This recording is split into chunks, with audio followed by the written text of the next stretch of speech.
Hello, everyone. Welcome to EMD Media's weekly show, The H Panel. The H Panel will cover today the plight of the people of Amhara, humanitarian and human rights issues, and the way out. I'm happily joined by three panelists as usual. Today we have Mogis Jaudu from Austria, Faisal Roble from California in the US, and a new panelist, Jirga Galau from Australia. I should thank a special thanks to Jirga because he joined us from Perth, where it's 5 a.m. in the morning today. But we need his insight, so we're glad to have him. Gentlemen, welcome again to the H panel. We'll start as usual with the first segment, which is the highlight of the week, where each panelist highlights what stood out for him and so on. So, Faisal, get us started. What is the highlight for you this week? Thank you very much, Getacho, and welcome, Yirka, and of course, Mogus. I thought you would start today with either Mogus or Yirka for obvious reasons, but You're let, a veteran panelist. So.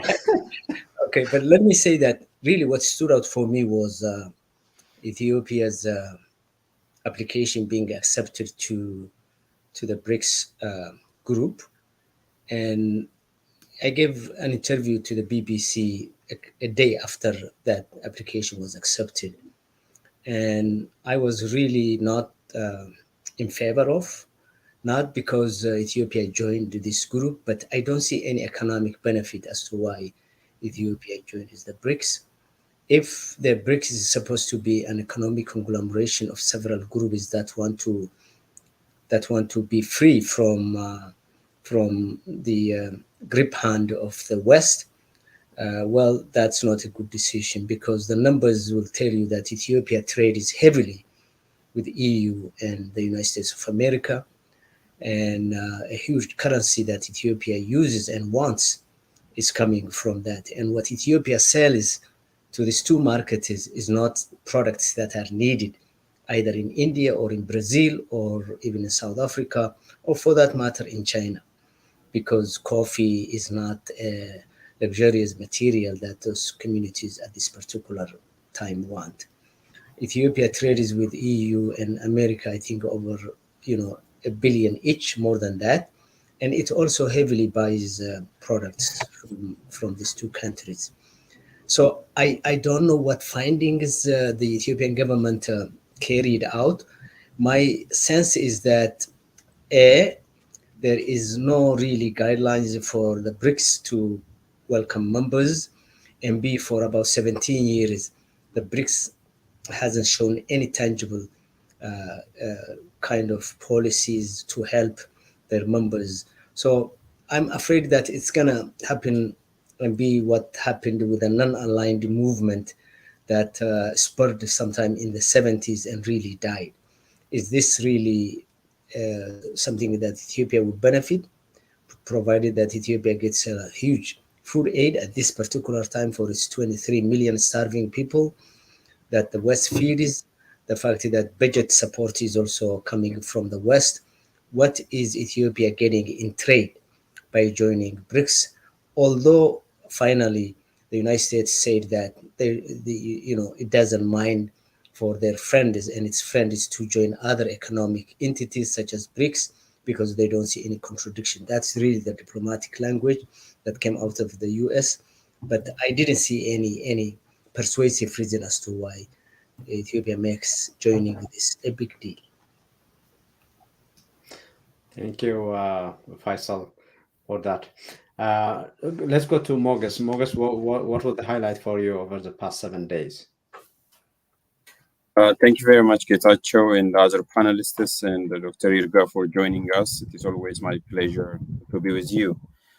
So the first issue is the highlight is the one which is already highlighted by Faisal, which is BRICS. So the news about BRICS itself, as well as the endorsement, basically, of Ethiopia to join the BRICS group. And so the group the BRIC itself is expanding. So now it's going to be BRICS plus other countries. And in terms of the gains, the trade balance, and as well as the philosophical foundations of the BRICS itself, plus the rationale for Ethiopia joining, as well as admitting Ethiopia, is somehow puzzling for me. It's not just because it's my country. It's always I have to keep nationalistic passion to the minimum and focus on the issue. So what is at stake? What is on the table for Ethiopia?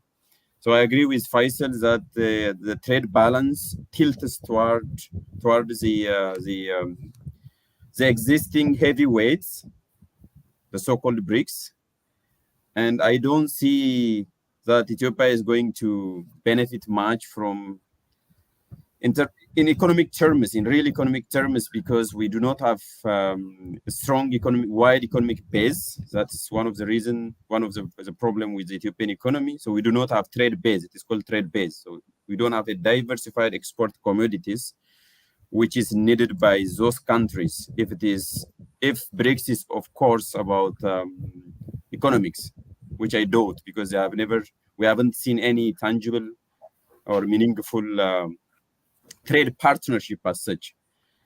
So that's the first issue.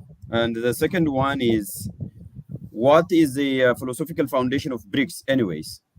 What is the values? Because to form any kind of partnership or economic community or alliance, there should be values.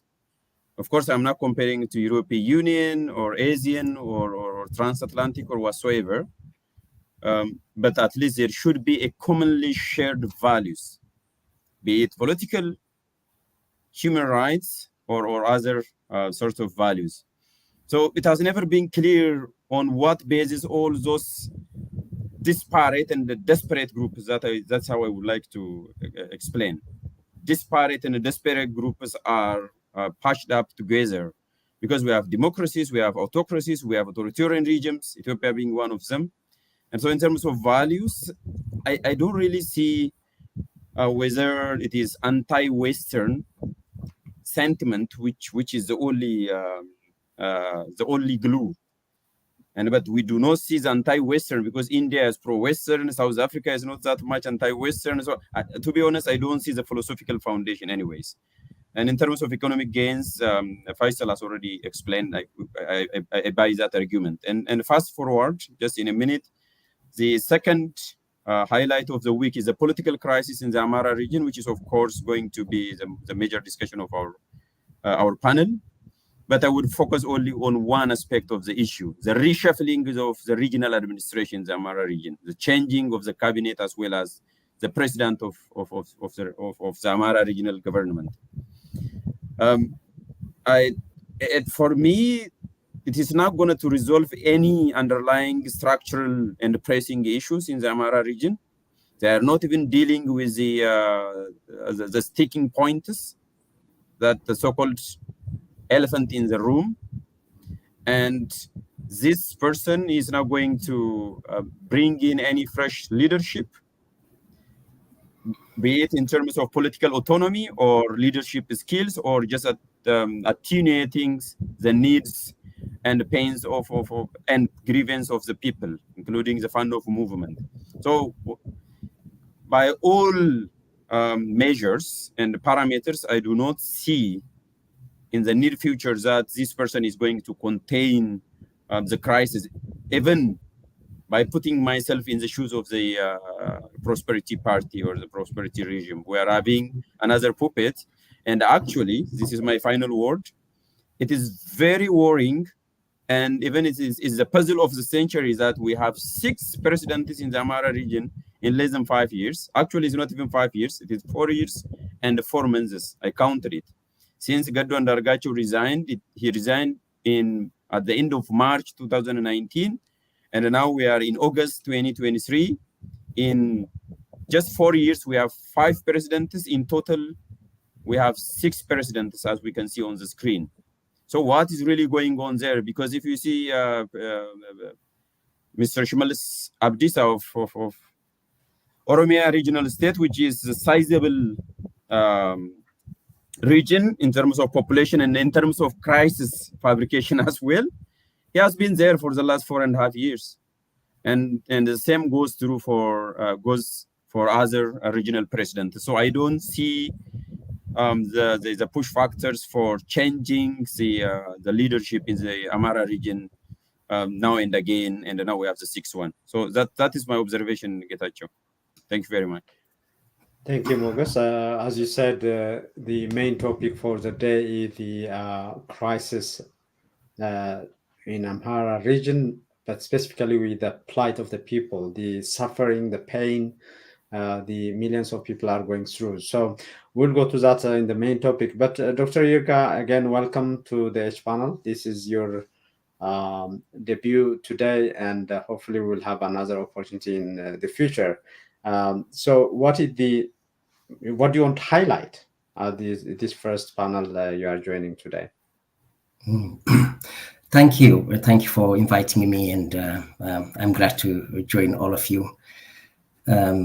I think for me, what stood out with the level to which the repression and suffering of ordinary people, innocent people, especially rural farmers, is increasing from time to time. I think there's a report that came out from IOM recently, which says about 4.38 million people are internally displaced in Ethiopia. And about 66% of these are displaced because of conflict. And also a sizable part of the population or the sizable part of this are displaced because of natural disaster like droughts. And this is something that reminds me the level to which our politics in Ethiopia has continued to be repressive, violent, dehumanizing, and also the ways in which the politics is not a human crisis and tragedy, but instead it is occupied by elites who bring out different forms of grievances and ideas that are not related to how people feel and experience this time. So I was reflecting, thinking about places where farmers live in Ethiopia, rural places where I come from. I remember the last time I went there was in 2021, or 2022, I think it was. And I met with farmers in the area called the Takazi River, the side of Takazi around Lalibela. There were the young people, young men and farmers contemplating whether they should leave their area because the land is no longer growing food for them. And when I think of them, and yesterday I had a chance to speak with someone who told me that they were hoping that the crops would grow, but now the sun, the intensity of the heat is increasing, and there's significant fear that there would be significant crop failure in the coming season.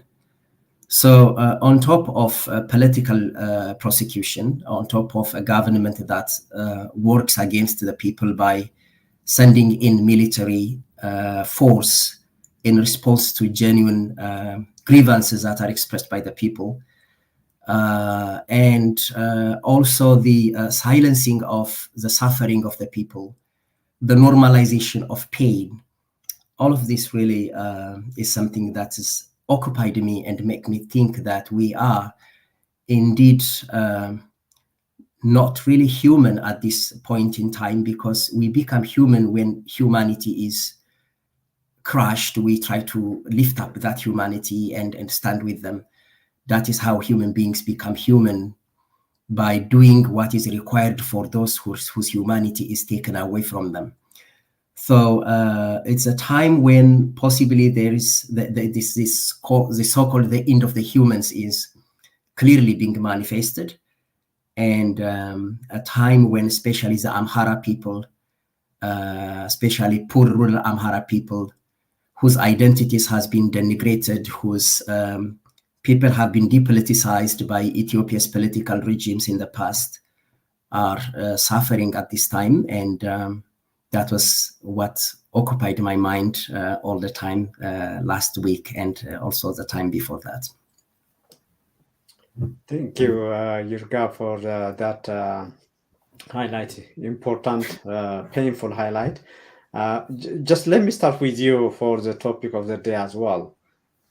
So Ethiopia, given the war on Tigray, and then in Oromia, in Wallagga, now in Amhara, I don't think we should underestimate the fact that people are hearing this repeatedly. They might miss a number of, big highlights. So if you were to tell what's happening right now in Amhara region, specifically from the, like you are rightly saying, the suffering of the ruler, the farmers, and so on, what would be your presentation, if you will, in terms of what's going on, the key points, who is doing what's happening as we speak, and since when? Yeah, it's, a lot of people think the Ethiopian situation is complicated. And I've noted especially the silence of international media, including some Ethiopian elites, who often say that, we cannot comment on what's happening because things are quite complicated. I think these people do not see what is happening through the eyes of those who are suffering, through the experience of people who do not have power.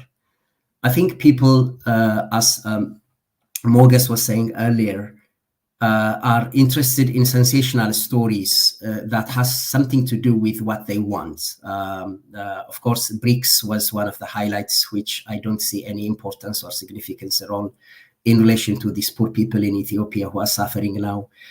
And, it is really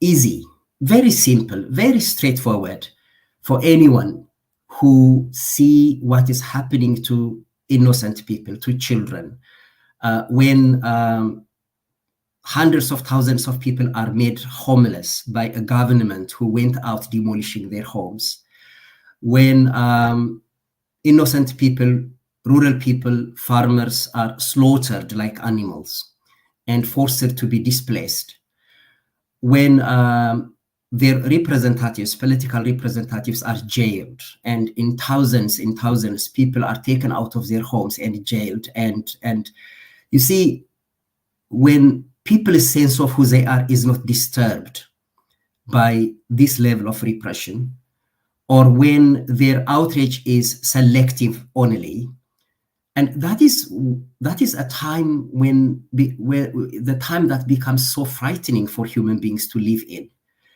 The type of people we live with are people who have stopped to contemplate what it means to be at the position of receiving pain, of suffering. So that's what's happening in the Amhara region. The people there, they're not going out to overthrow government, or they're not trying to be belligerent because they are in love with the guns they have. These are people who are asking questions that are important for survival. They are asking that we need to be provided with fertilizers. We need to farm our farm. We need to be free to go to the capital or to move from one place to another.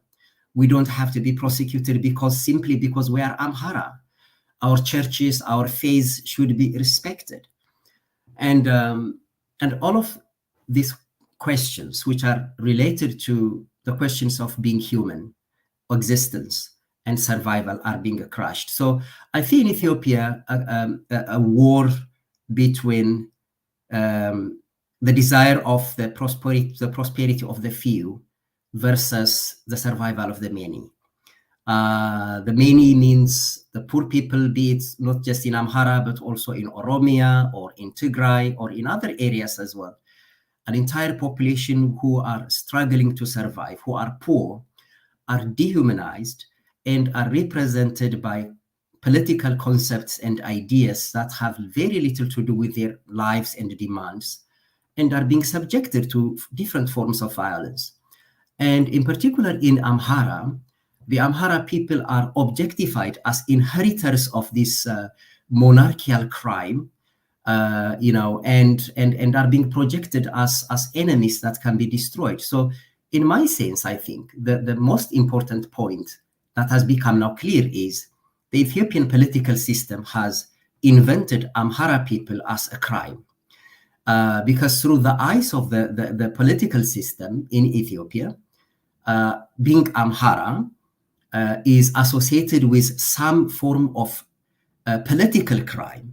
And as a result of that, then these people are easily demonized, in hundreds of thousands, even in millions, displaced from their homes in Oromia, in Benshangul, and other areas. Their worship places are destroyed.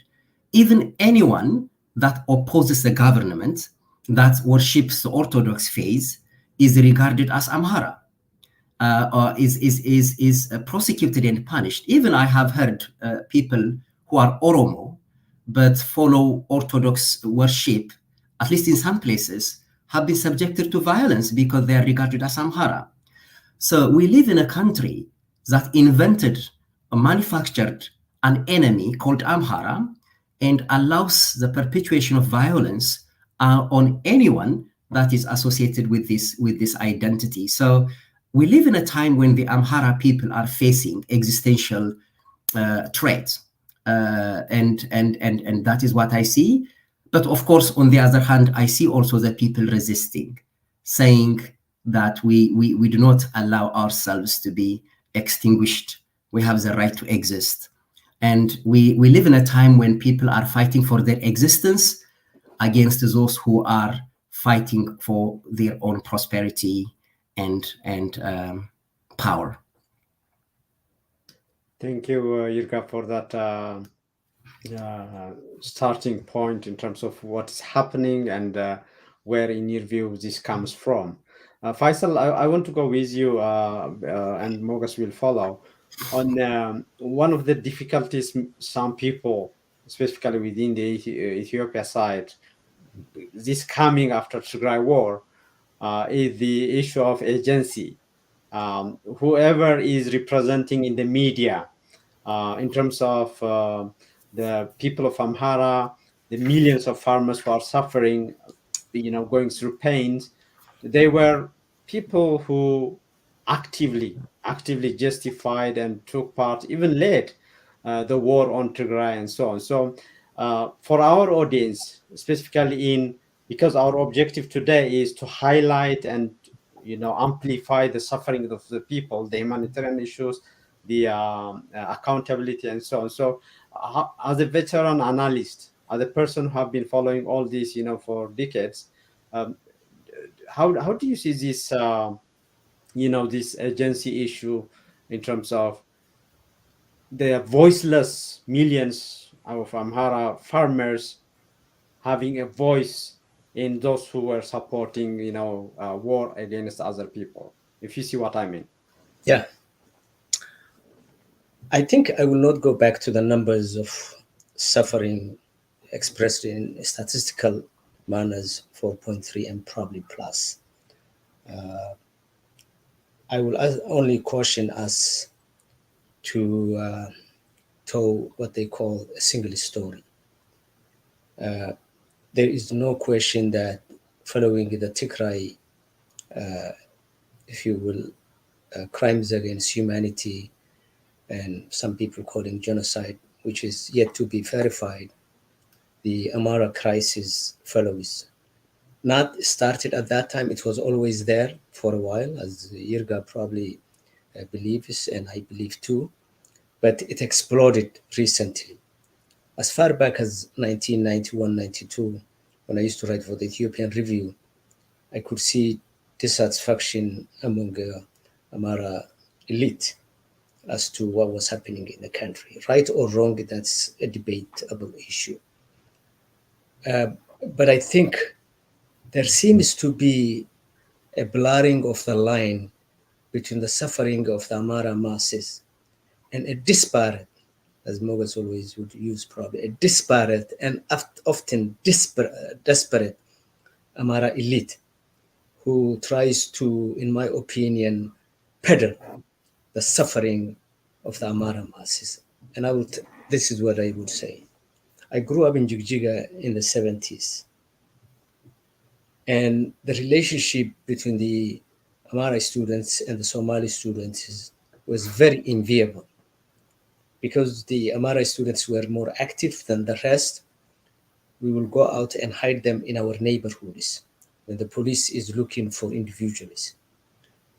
I would feel more for an Amhara student who shares views with me than with a Somali who doesn't share the same view with me. That's what you call agency or owning the people and the masses cause. When Girman Nawai was doing his thesis, master's thesis for Columbia University, he wanted to write the plight of the Ethiopian peasantry, but he knew he was coming back to the country. So he chose to use as a data and information the Kenyan peasantry vis-a-vis the settlement of the white man and how they're suffering, but having in mind how the Ethiopian peasant was suffering. In the 80s, when I was in Mogadishu, I would read more the combat, the Ethiopian Student Union's literature that was coming all the way from the United States and smuggled to Mogadishu to see what was happening and how analysis was done on the issue of the masses for everybody. That is what you call a united leadership that can own agency of the plight of the people. What you see today is completely different. I would argue and submit to you that a large, I will not say majority, because I don't have the statistical, but from impressionists, the largest majority of the Amhara elite who was out there did not really stand up when the massacre and genocide was taking place in Tigray. They kept silent. Whether they agreed with it or not, I don't know. At the same time, the forces that are correctly today defending the Amhara peasant were manipulated and utilized by the very forces that are killing them today, IEPP and the Ethiopian Defense Force. Now, here is the single story that I'm talking about. A week and a half ago, Bacha Dabala, who was the Harar chief of the army of the Ethiopian forces in the 1990s, part in 2000 and beyond, released an interview on a video where he said that they used to bury Somalis alive. He is now the ambassador of Ethiopia in Nairobi, and he was the commander in Harar. Nobody mentioned that in the hundreds of Ethiopian media that you would see. This is not to really say or undermine the suffering of the Amhara masses that we hear today, but I'm showing you here the single story that we lost the morality, as Yirga was talking about. We lost the collective morality, the collective agency to own the problems, and everybody is locked in this narrow confines to later on become subject of the very forces that we often and sometimes support.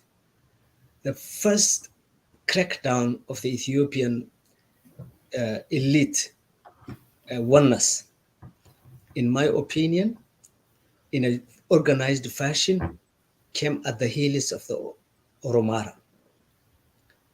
That was the unholy alliance, in my opinion, that did not or was not based, as Moses was saying, with the BRICS, no principles based, except the hate of one other group.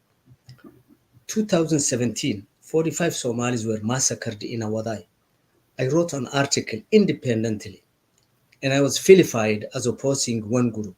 I was just saying exactly what Yirga was saying. When did we become such animalistic to kill people who live among yourself, been there for years and years and years, intermarried, and being slaughtered by asking neighbors who is who.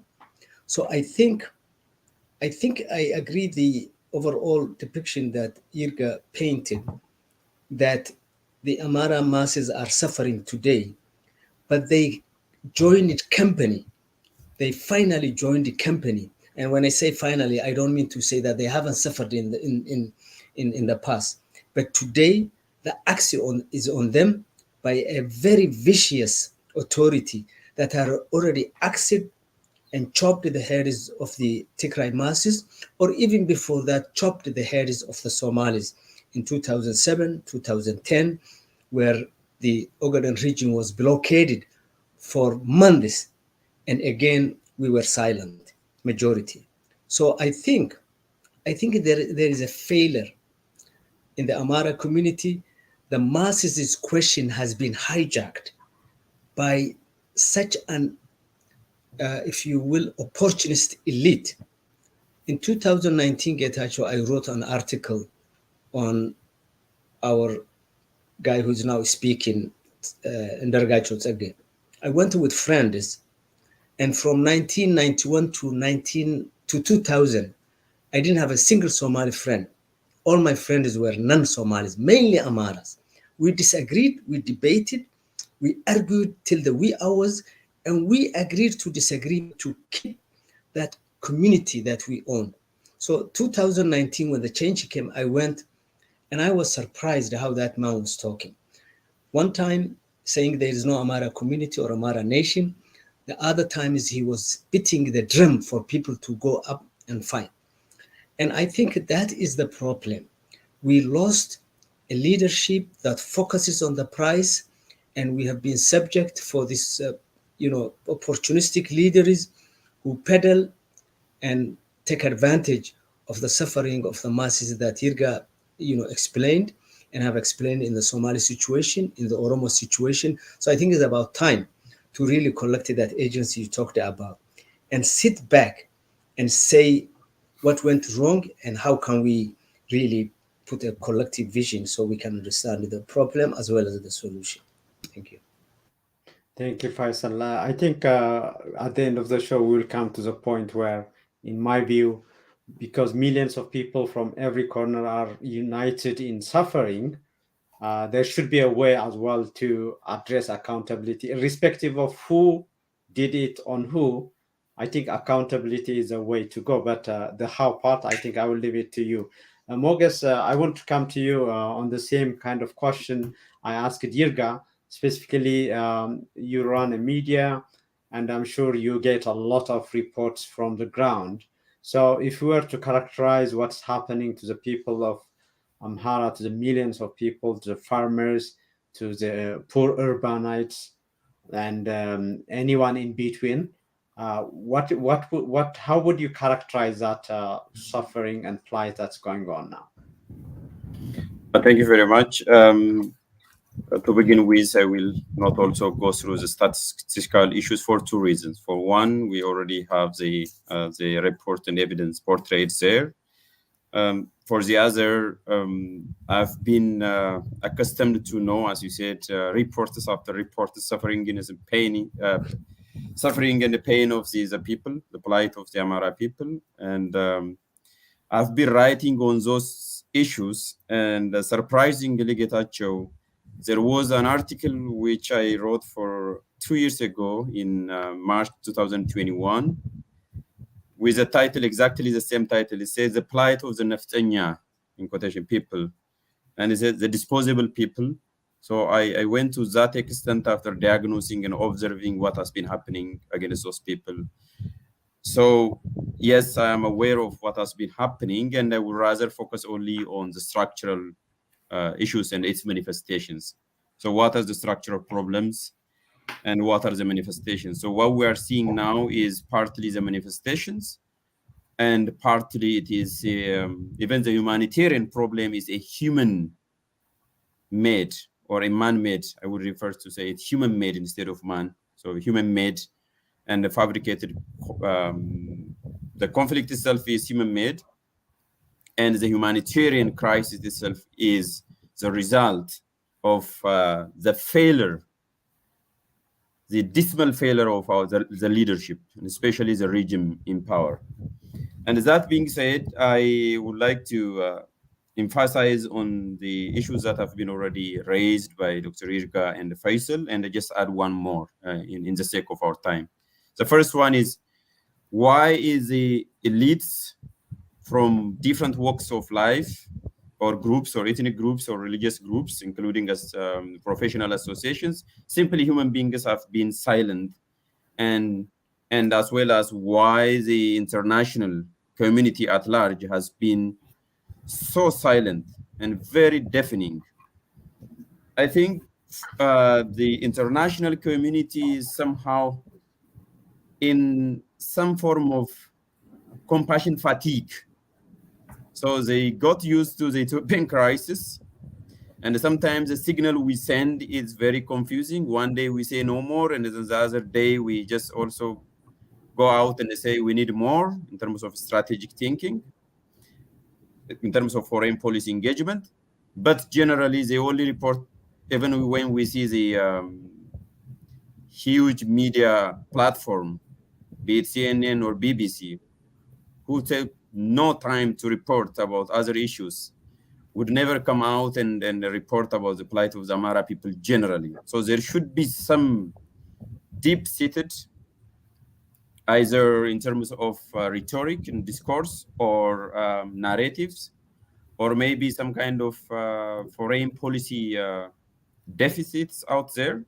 But I don't know, the international community has not been covering it. And the only time they cover is when they see there is a pushback by the government forces, or the Fano movement is controlling some part of towns or strategic places. That is the only time we can see the report coming out.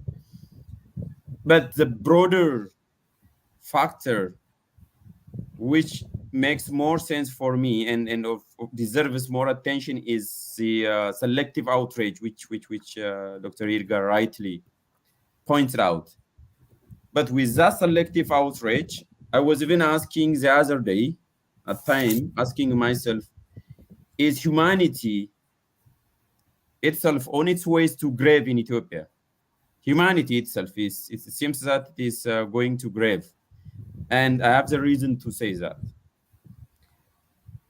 One of the reason is we are already in the compartmentalization of human agency. I think I would add that to Faisal's point. So the human agency is compartmentalized, and we cannot see the plight, suffering, the injustice being done against other human beings.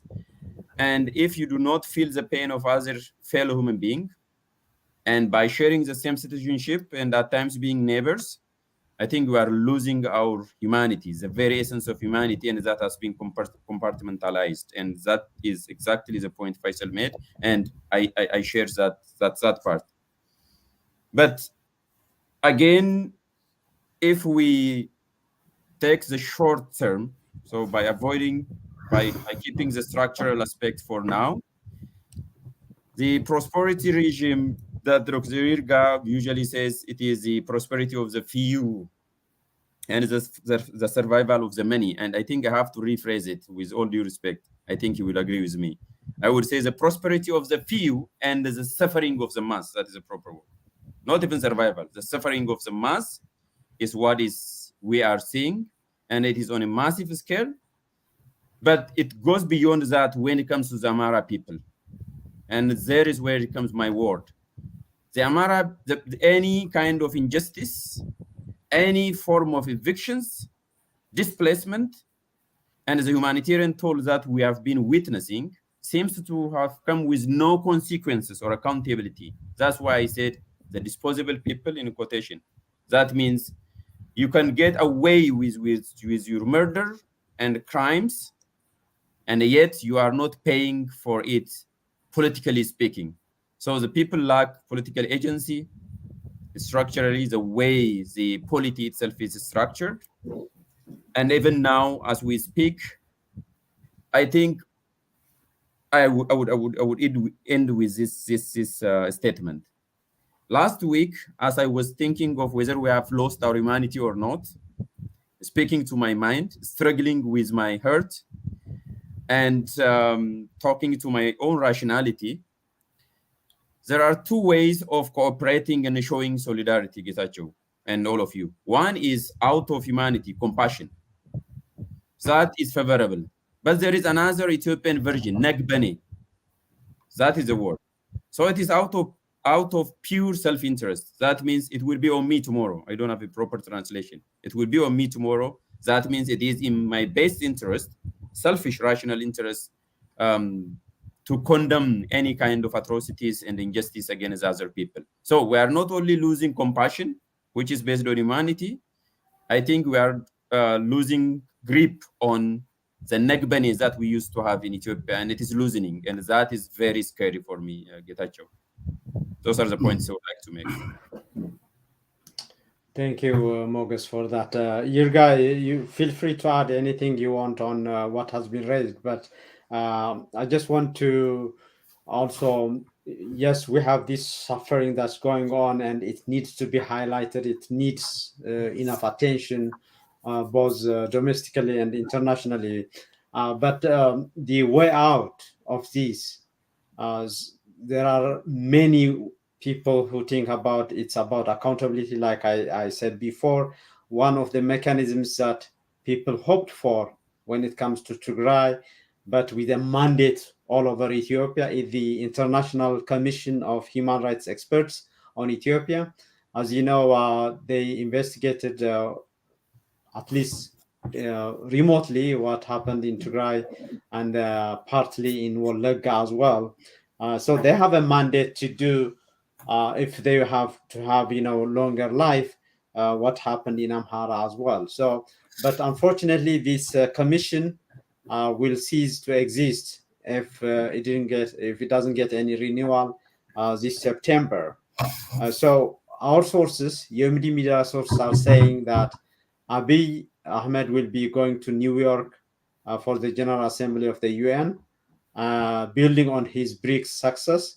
And maybe in between now and his trip to New York, he might go to Maqala as a PR campaign again to whitewash his crimes and so on. So do you see any option of, the advocacies for Amhara, Oromia, Tigray coming together and pushing for such internationally mandated investigation of all crimes, or any way out you might have in mind, Yirga?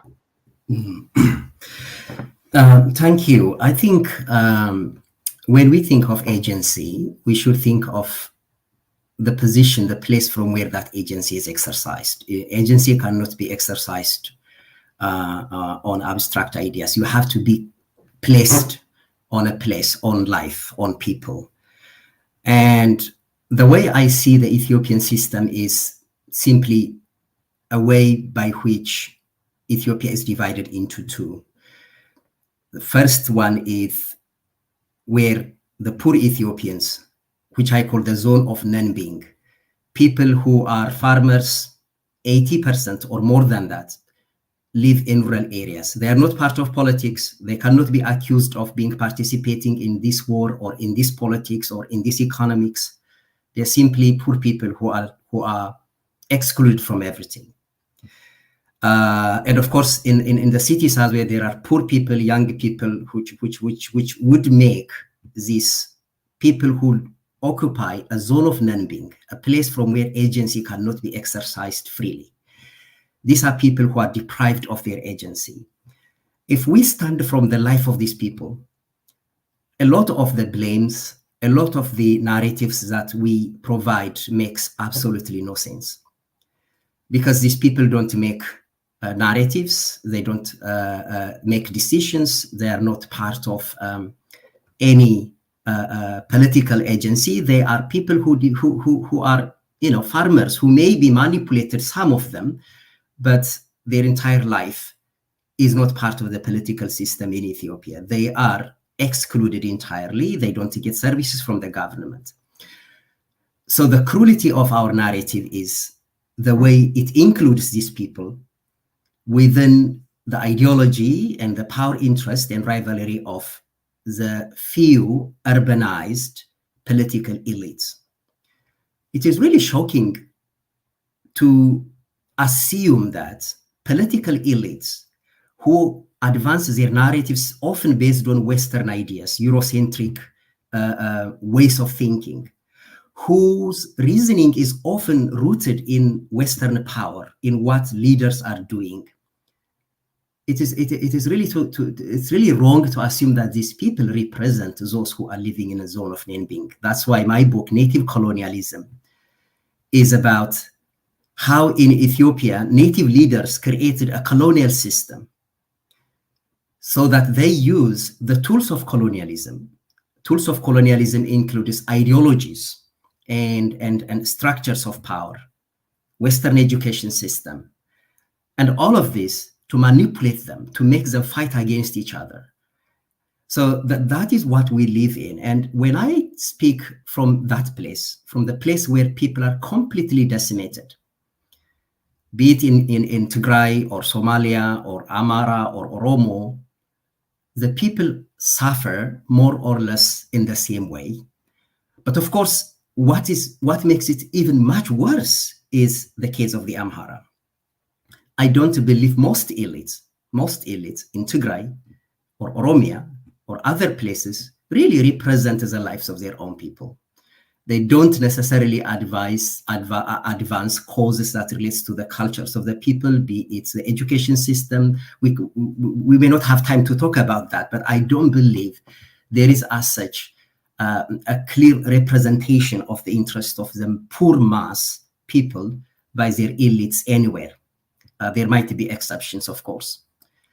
But when it comes to the Amhara, the narrative even makes it much harder and much worse, because the Amharas, the so-called, the people we call Amhara elites, they themselves, many, there are some coming up now, they don't see themselves as Amhara.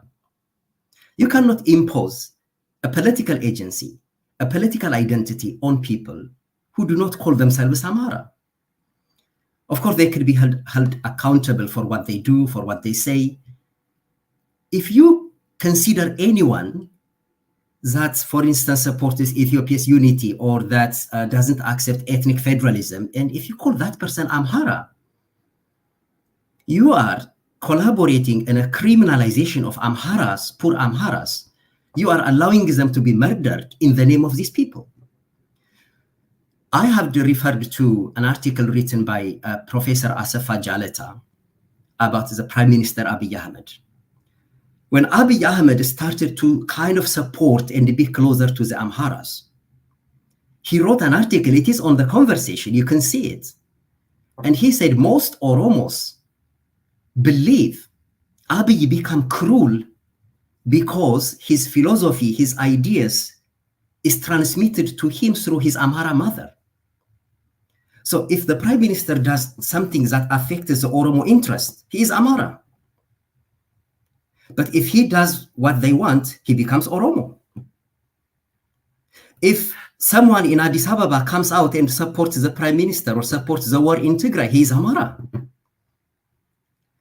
You see, if we are to go into discussing the role of the Tigray war and the Amhara elite, we have to also discuss the role of the Tigray elite on the Amhara people, the ways in which Amhara identity, at least after the 17 years of the Derg regime, where the land system was changed, the leaders of the monarchical system, whether they were Amhara or not, killed. No political system, no political power that you can take from anyone existed. Like everything has been demolished. When all the people of Tigray or Amhara fought together, they're all at the same level. It is the Tigray elite, the TPLF, that invented Amhara to be continued, to continuously be seen as an oppressor against which other nationalisms are mobilized and led to all the suffering, most of the suffering, not all, but the suffering that Amharas are facing. If we are to consider really who is really doing a human work, do people really ought to ask, when was the last time the Tigray elites ask themselves, coming out, resisting, asking for the rights of the Amhara people? You know, the displacement, the suffering, the killing, that was going on for a long time. Why is it that the Amhara elite, the so-called Amhara elite, who do not see themselves as Amhara, are taken to be some kind of indication of the collaboration of Amharas in Tigray war, but the silence of Tigray elites on the suffering of Amharas is not even really considered as a question? You see, I have seen in a despicable way by which Ethiopians participated, supported, and said nothing in war that happened on Tigray, on Amhara, on Afar, but not just that, in Oromia. Those innocent people, when they were slaughtered and killed, the so-called elites, nobody accused them for not crying for the Amharas there. Why didn't we accuse the so-called Ethiopian elites or Amhara elite when they were silent while the Amharas were massacred? These people will not do anything, even if the entire Amhara people are going to be existentially, destroyed. Because political identity is not biological. It comes from the belief, ideological belief that you have. If you consider Ethiopianists, so-called Ethiopianists, who do not view themselves as Amhara and make them the representative of the Amhara people, you're doing the same crime that was done against the Amhara people when they were demonized as, ethnic oppressors at a time where they were poor, like every other Ethiopian. So, this kind of narrative is really dangerous. It is dangerous because the Amhara people are the most vulnerable people at the moment. They don't have an elite political power that represents their interest. What you call Amhara people, Amhara elites, if they were really Amhara elite, you'd see them, doing what they should do. This does not mean that Amharas are clean or, they don't participate in war. Of course, there are people who did that. But my point is, we cannot really point finger at one saying, "Oh, you're getting what you have, you are, getting what you have done in the past." That narrative is really unacceptable. And when coming to, this might take a long time, but I just want to add one point because it's very important.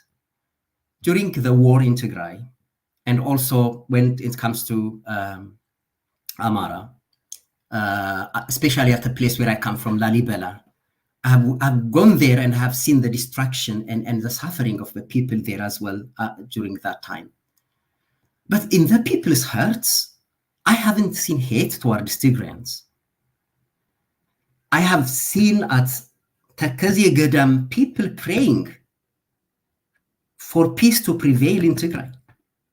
As a result of that, you might find some of the poetry I wrote about Tigray during the Tigray war reflected that sentiment. People who were having Subae, some of the monks there are Tigrayan ethnically, but they don't see themselves like that.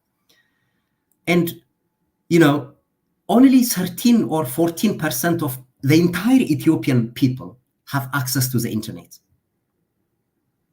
And how many percent of Oromos or Tigrayans or people as a people have access to the internet, and we dare to blame them to support this or that?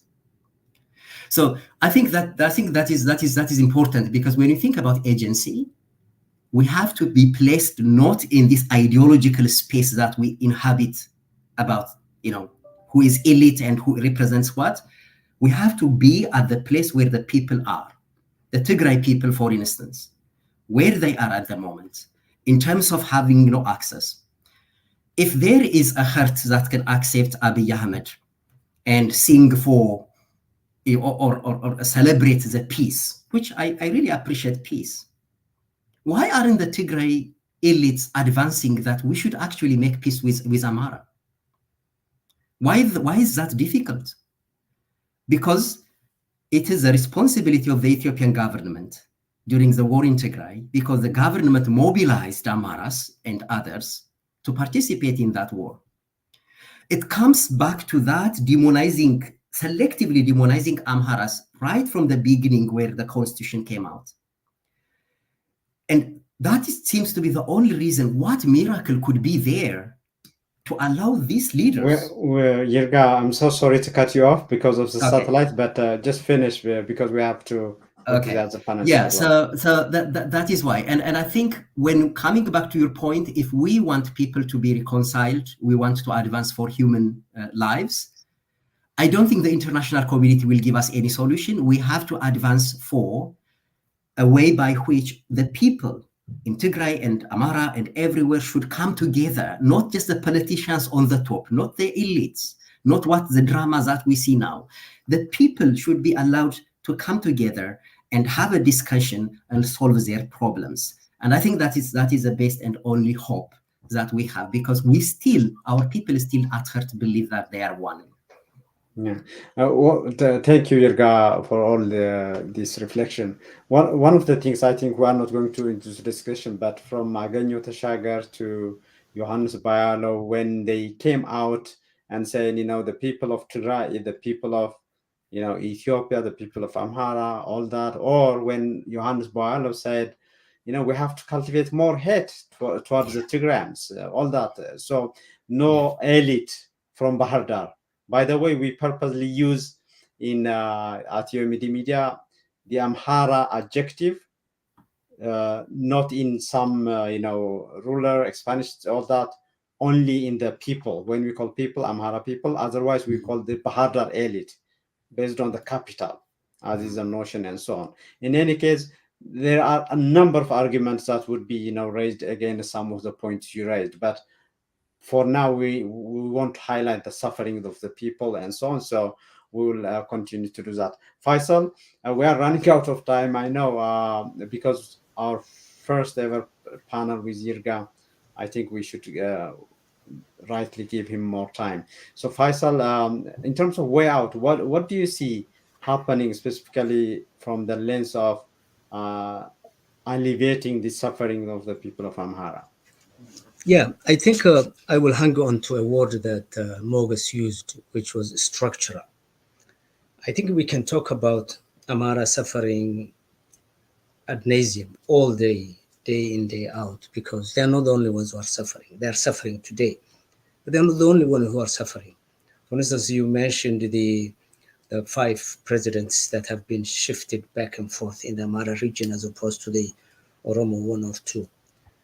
I call that the Somalization of the Amhara region, because in 10 years, 10 Somali presidents were changed during the EPRDF. So, I mean, if we go on the historical trend, what's happening to Amhara today, without even getting into the detail, happened to Tigray not too long ago in a big, larger scale: siege, rape of women left and right, drones, what have you. That may be coming to the Amhara, because I remember when Somalis used to say to me on my Facebook, people who were funded and organized by Mustafa Umar to oppose me, why is this guy pro TPLF? Not knowing that since 1991 I was a critic of the TPLF. I would say, no, that's not the point. The point is what you see today in Tigray could happen into another region, and when it happens to the other region, it will be in a war situation. And if this happens to the Somali, who are the least empowered people, it would even be worse. So those of us could see this thing coming through. I think, yes, elites don't represent us. I divide the Somali elite into 2 classes, both historically and current. The French used to call it the African colonial elites, evolvés, people who have been evolved to look like the French. Our current president is your typical evolvé, who can swing from one side to another.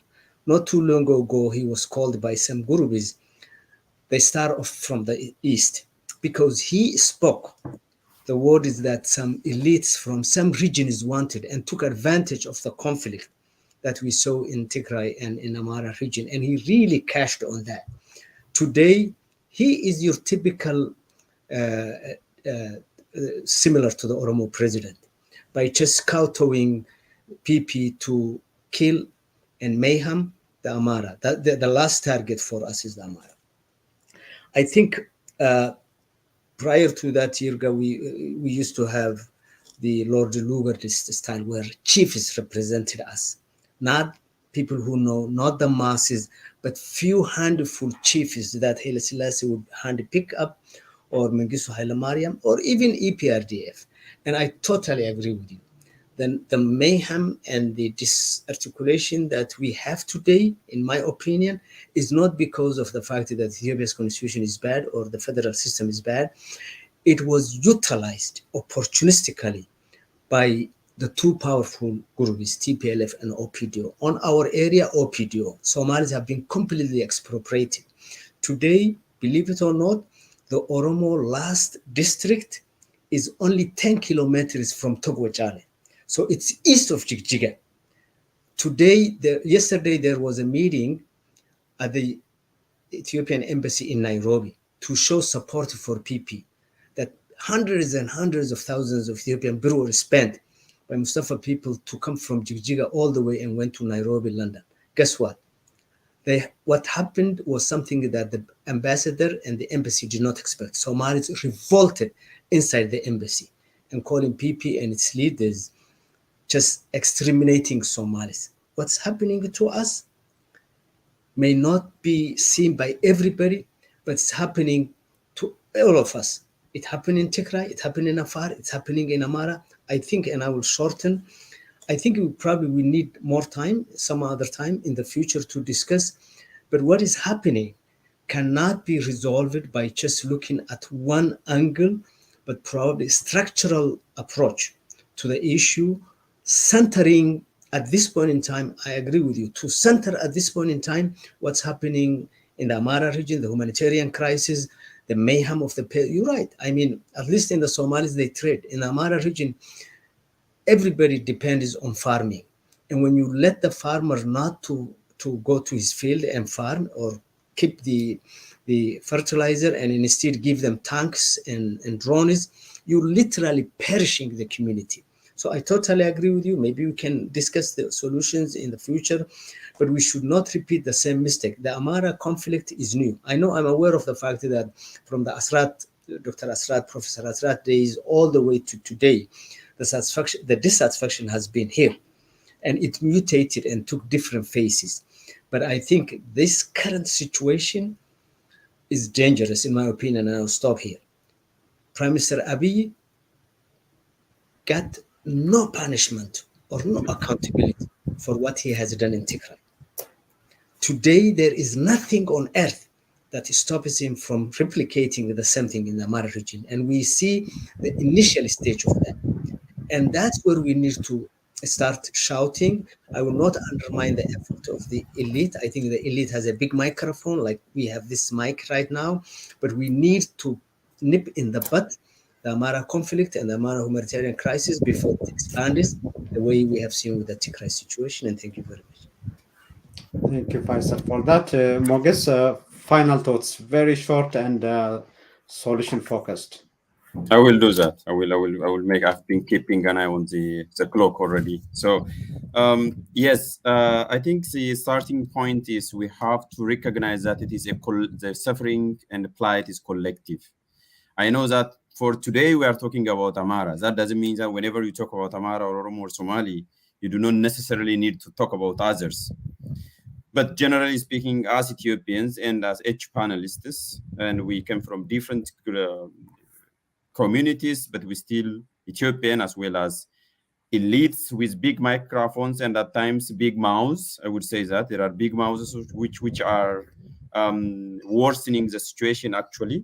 But as an elite, we are the ones who, whether for good or bad, shape the discourse. And that discourse has a consequence as well. So we have to act responsibly, but we have to also recognize that it is a collective suffering, which means that we have to speak up. And when we speak up, we have to speak truth to power. Okay, we have to challenge the authority, the status quo. And for that, I think I don't believe that two wrongs make it right. We need to take a moment of reflection now. So what we did a couple of years ago, or maybe for Faisal and others for 20 years, is that usually you can see the pattern, the structural problem. For example, I know that it was coming in the Amhara region. It was yesterday was in Oromia 2 years ago, and a year ago it was in Tigray, and today it was in Amhara region in terms of conflict, in terms of big crisis. For Amhara, I don't even say that this is a new conflict. It has been there. It is just a continuation of the northern conflict, which is a byproduct or the offshoot of that conflict itself. So for me, it is just part two. But in any case, my usual principle is humanity first, okay? Human security first. And for that, we need to depoliticize humanity itself. For the sake of those people who are suffering, or what Dr. Irga said, if I'm not misquoting him, the zone of non-being, okay, for those poor people who have not contributed to the crisis and what is happening to them, the minimum we can do is to depoliticize their plight. We have to stop demonizing them, and if you can, we have to show some compassion. And with that, I think this issue is now going to be resolved. All of the issues and the discussion we have today are still the major issues, and we can come back some other day to discuss and delve into the most important issues. But for today, this is the points I have. Thank you very much for having me, and thank you all of you. Thank you, Mogus. And the final word will be Yirga's today. And before I go to Yirga, I just want to tell we have been online on the UMD Media YouTube channel, but also will be broadcasted on the HBS, or Broadcasting Services on Satellite Zone of Africa. Dr. Yirga, thank you again for your time. Shortly, solution way out, your final word. Thank you. I think what I think would be a good idea is, as Mogus said, we have to, for a while at least, we have to stay. We have to set the politics aside and try to establish the basis on which our people exist together. And that means, I think we have to make some form of community building, some form of giving people a sense of security. I think the government should withdraw its forces from Amhara. It is not bringing any solution. I think the people should be allowed to discuss about their agendas and how they want to address them. And I think the government should respond by addressing the grievances, the injustices that are happening, people who are displaced and on the street, people who are jailed and imprisoned, people who are dispossessed of their properties. There has to be some justice done by a government towards that. Once we achieve this, once we give people a space to articulate their agendas, to organize themselves, or to put themselves together and be peaceful by withdrawing the military and also addressing these injustices that people are suffering on the street.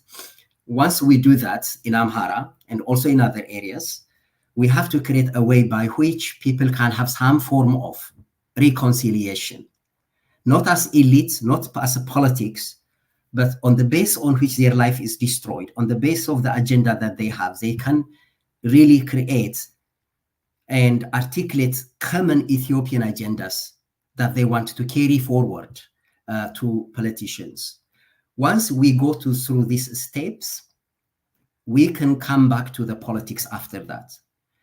Whether politicians coming with any form of agenda will be forced to respond to this fundamental work, which includes reconciliation, which includes justice, which includes stopping the demonization of the political identity of Amhara.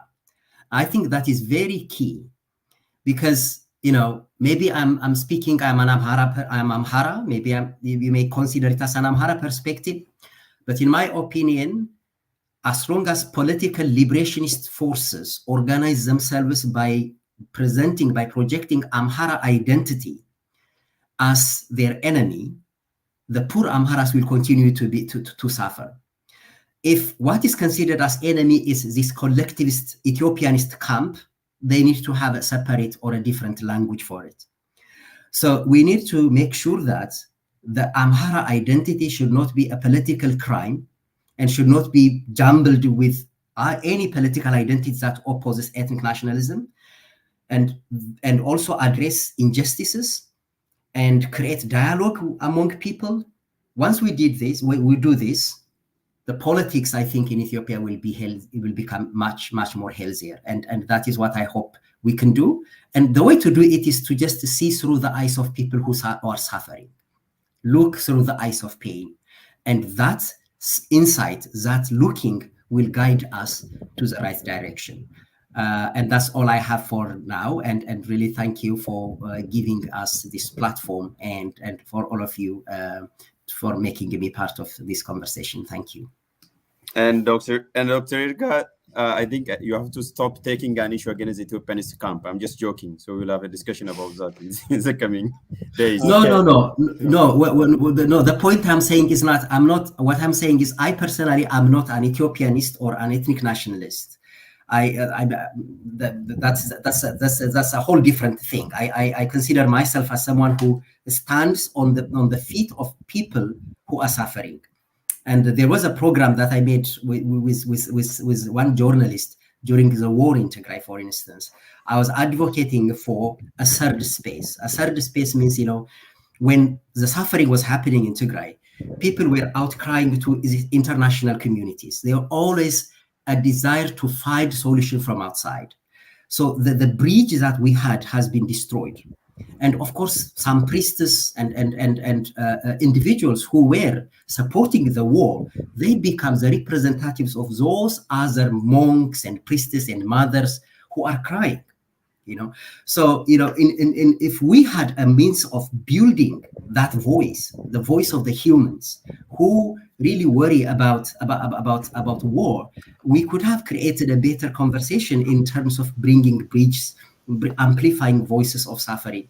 So I'm not necessarily against Ethiopianist or that. I'm against an entire Ethiopian elite system that we have, which I call part of native colonialism. We need to go into a process of decolonizing ourselves and be with our people in order to recreate ourselves as people. Sorry, Dr. Getachew, for that. I was just joking. So sorry for elongating it. No worries. It was meant only for No. So for me, is the first step is a non-political agenda. We cannot really solve the Ethiopian problem if we are thinking based on a political ideology or a political party or a political group. As you said, we have to be human. We need to look at the problem through the eyes of people who are suffering. If we do that, we can bring justice for the Tigray people, for the Amhara people, for the Oromo people, Somali.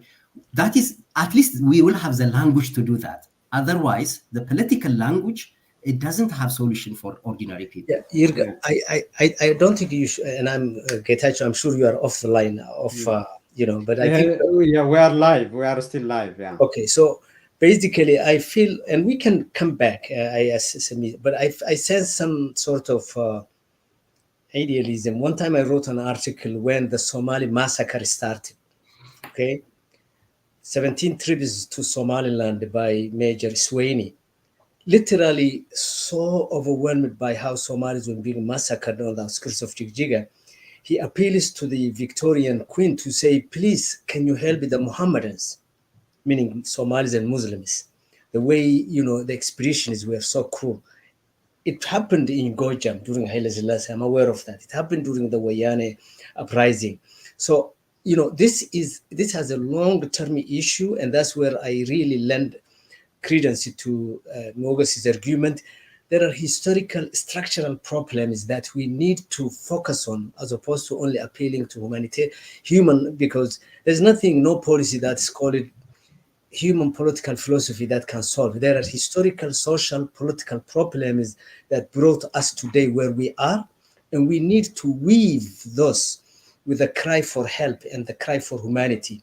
If we just, cry for humanity and forget the structural issues that are embedded or underneath the social political issues, we will forget. Earlier I said federalism was not bad, but TPLF, OPDO overused the federal system that they brought, simply because these two big partners tried to satisfy their urge. On our side, we became complete victims of OPDO, and we are still suffering. But federalism was not in itself bad. And I every now and then listen to Mogas. The Ethiopian constitution doesn't directly antagonize Amharas particularly.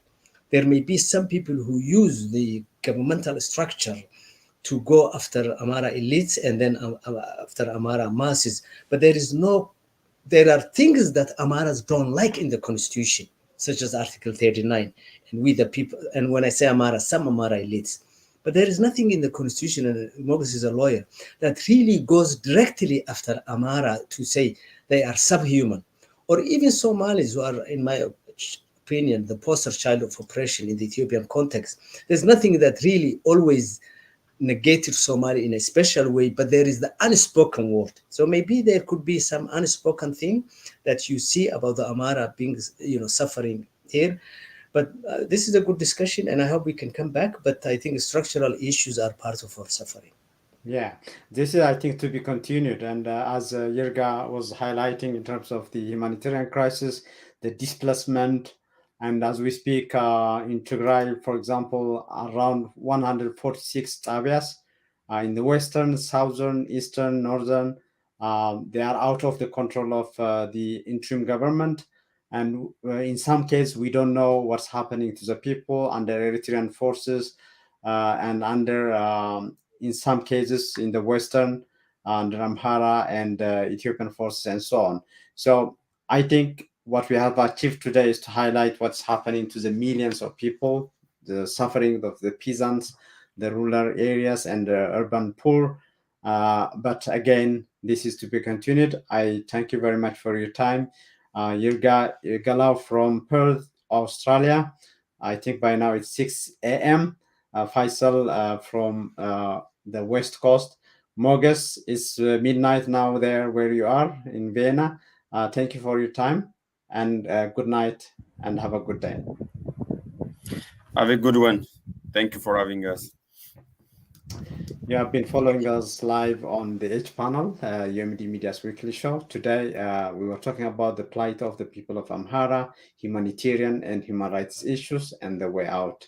And we were live online and also broadcasted to the Horn of Africa under Horn Broadcasting Services. I will see you in another show. Good night. Bye.